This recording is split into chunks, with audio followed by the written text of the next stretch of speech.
Hi everyone, welcome back to the channel. In today's tutorial, we are going to learn how to create a calculated column or custom column in Power BI. When working with data, a common approach is to calculate additional columns manually in Excel before importing the data into Power BI. For example, creating an age group column, calculating years of service, or adding some business categories. However, it is usually better to create these calculations directly inside Power BI. That way, we keep our original data clean. Second, Power BI can automatically repeat these transformations every time we refresh the data. Third, in a live Power BI dashboard, data usually comes directly from a SQL Server database, which typically contains only raw values.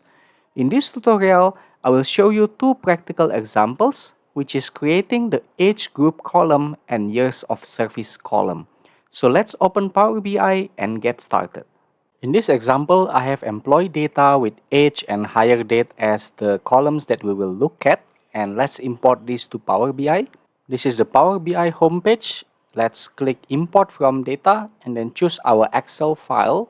So here's your data. Let's choose our sheet, only one sheet there, which is called sheet 1, and then just press load after that. Alright, so in the main view here, this is where you build your visuals. And let's go to the table view first in here and verify a few things. You see here, employee ID has been imported and the data type is text and so on and so on. We'll see age here is a bit different. This is marked as whole number, which is correct. And the hire date is marked as data type date. And here you can change your format to your desired format. And personally, I like it to be the MySQL-like format, which is YMD. And the advantage to this format is that you can sort it alphabetically without any problems. So on the right panel here, you will see the sheet 1, and under that there is age and hire date. You can create a new custom column by clicking anywhere inside the data here and click new column. Okay, let's type the formula here for the age group, and it's up to you what to name the column. Let's put it as age group equals to. Now there's a few alternatives for this. I will just show you using switch. And then a quick tips here, you can do enter by pressing shift enter in the formula box here. Then we'll put a true here and then comma, and we will put the first condition here, which is like age.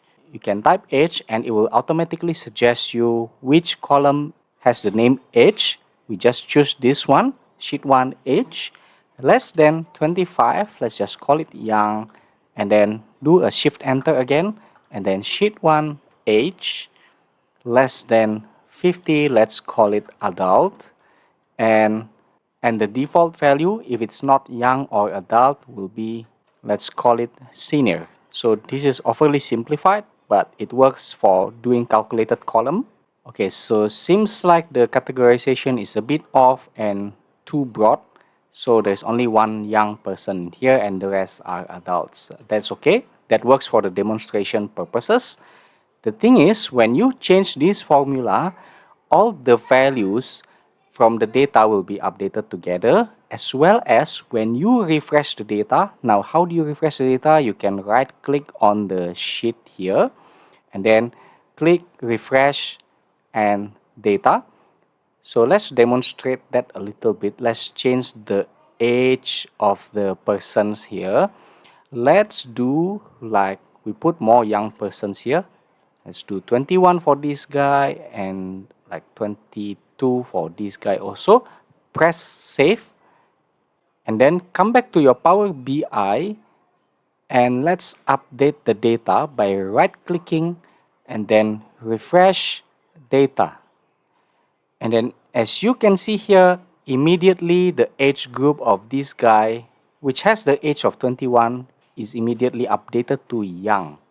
Now this is beautiful because if we were to do it in Excel, means we need to create a categorization of the age in Excel. So just for quick demonstration purposes here, you can do age group in here as well. You can do like an if, and then the age is blah blah blah, less than 25. Let's say you put it as young, and then you do another if, the same column less than 50, you call it adult, and then the rest will be seniors, and then you close the parentheses correctly. And the thing about putting your formula in Excel is, as I've said in the beginning, if you have new rows, let's say there's another guy in here, then you need to drag it. In some versions of Excel, you need to manually drag it down so you can get the updated age group for each of the employee. Okay, let's try another one, which we want to create a new calculated column for the years of service. So the formula is fairly simple as well. Years of service equals to, there are functions in Power BI formulas as well, and in this case we are going to use date difference, and then press tab, and then there will be date 1, date 2, and interval, where date 1 is the earlier date and date 2 is the later date. So in our case here, the date 1 or the earlier date will be the higher date from sheet 1, and then put a comma, and the later date in here will be today, which is also a function, and we want the interval to be in years. Okay, press enter, and immediately we will get the years of service. And in this case, it is rounded down because the higher date minus today, and we just take the year value. So if you want, you can take like the month value for a more accurate calculation. So that's it about creating calculated column on Power BI, simple yet powerful. Thank you for watching, subscribe.